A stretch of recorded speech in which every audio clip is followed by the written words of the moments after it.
I'm Darryl Parks this weekend for Doc Thompson. The world in which we live, as far as television, we live in a reality world. And there is no better reality than what is happening in Cincinnati City Council. Lies to help you get reelected. A sham. Yeah, whatever. Oh, this is good stuff from last night downtown in City Hall. To clear the hall, if you do not, please sit down. Ms. Harrell, please sit down. Please sit down. These are the figures from our police chief. Please sit down. And our police sit down. Ms. Harrell, please sit down. Mr. Monahan, please. Okay, let's move on. I want to move on with my presentation. Mr. Antoine, where are you? Please remove the individuals from the chambers. All right.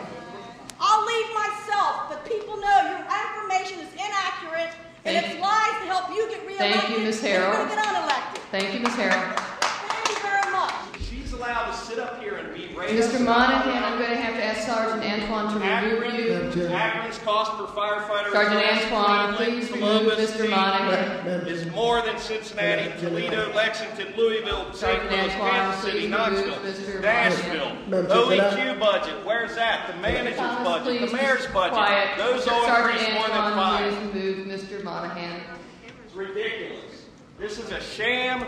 You should let us speak. This is a working session. Yeah, whatever. Do some work for me. Oh, yeah. Remember Thank the you good very old much. days when we'd only hear Kabaka Abba, God rest his soul, with that kind of outburst at City Council? No, that was Kathy Harrell, who is the president of the police union, and also Mark Monahan, who is the president of the International Association of Firefighters. And all of that was caused by, let me see here, 1, 2, 3, 4, 5, 6 pages of a PowerPoint presentation from Councilperson Lori Quinn-Livin. Lori, good morning. Hey, how are you, dear? So what did you say to cause all this?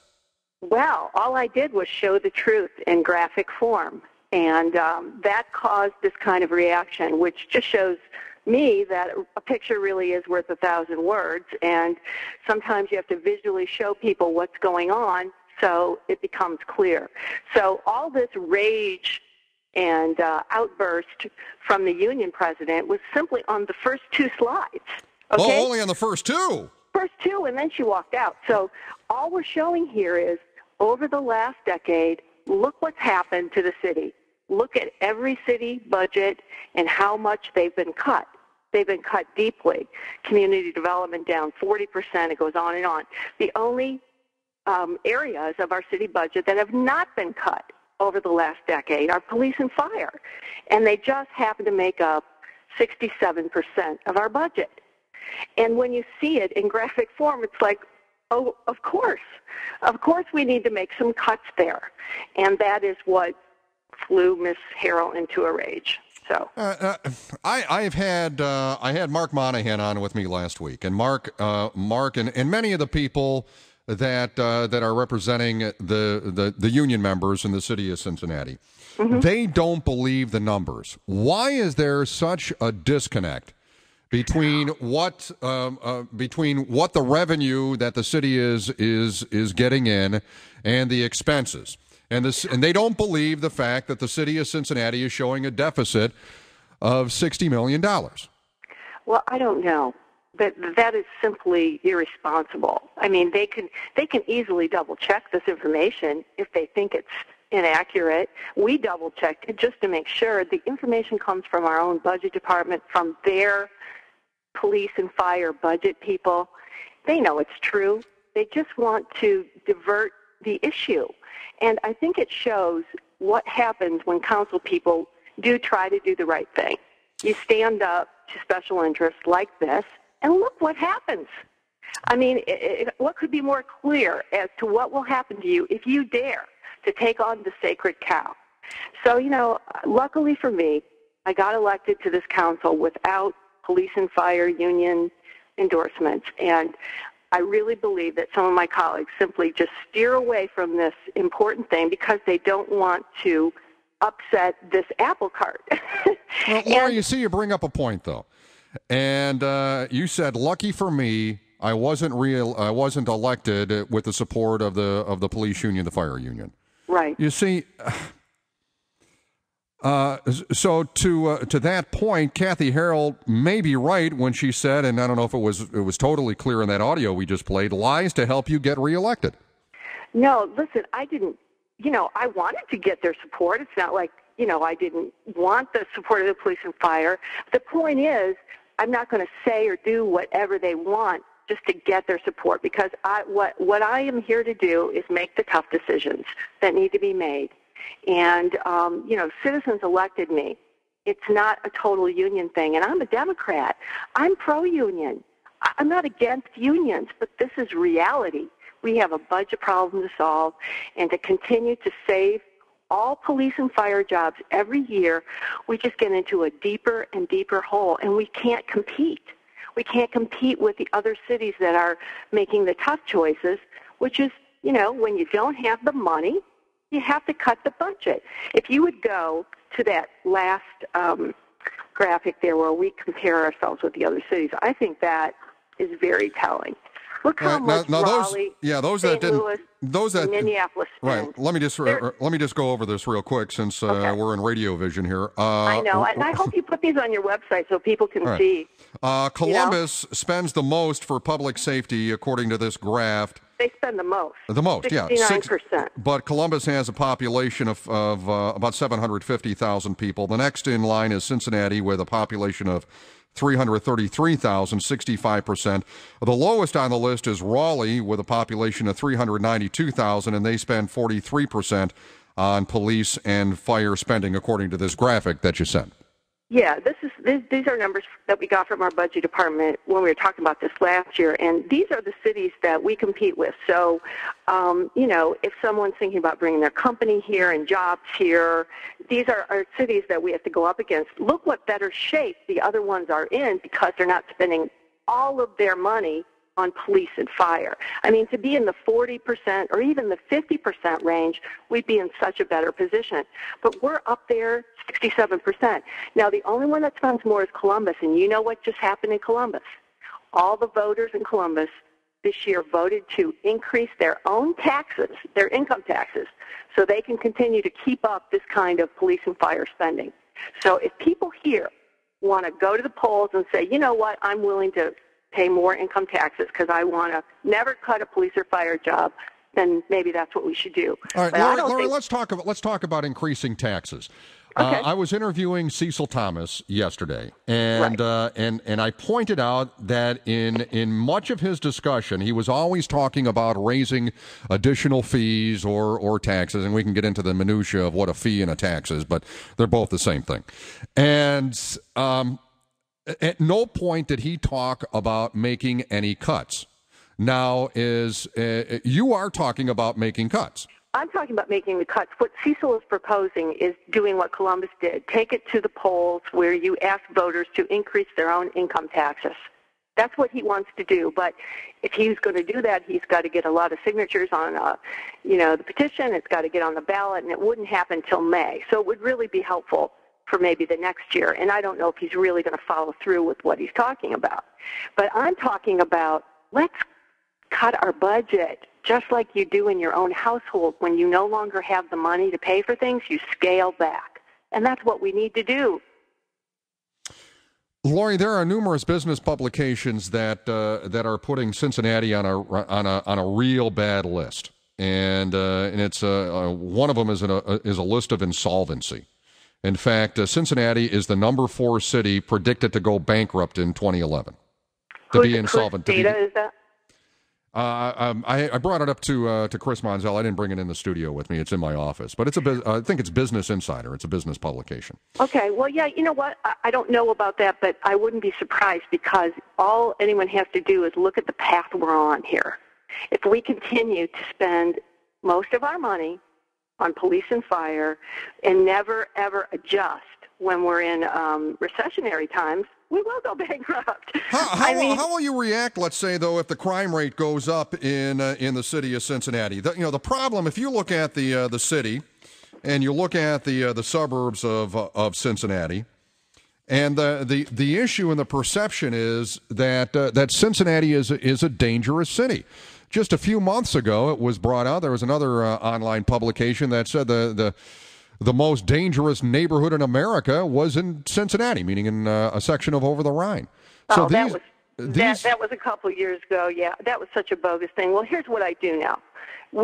Our violent crime is down in Cincinnati. It is. We're actually in much better shape than we were a few years ago. But it's up from last year. The murders are up from last year.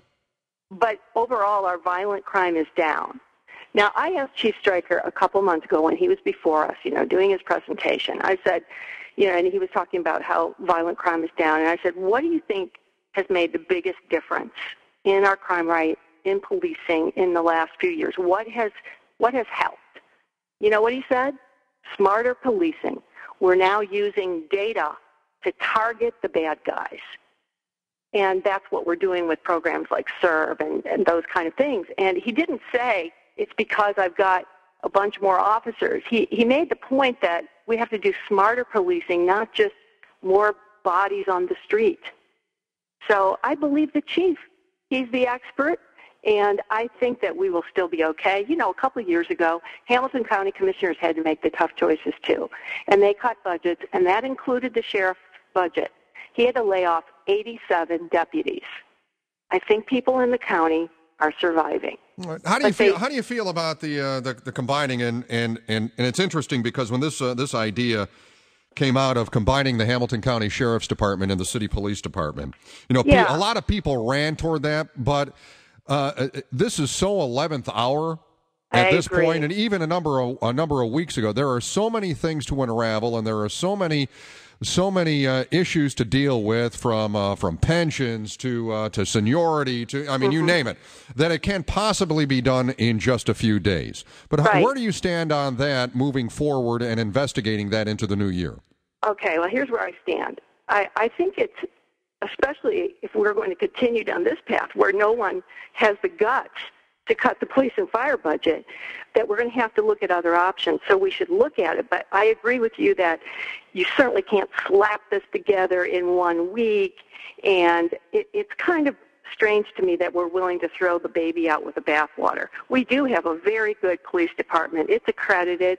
It's internationally known. People are coming from all over the world to see how our officers are doing things. And we want to just chuck it all and give it over to the sheriff, who does a good job, but his department's not accredited, simply because we won't make budget decisions.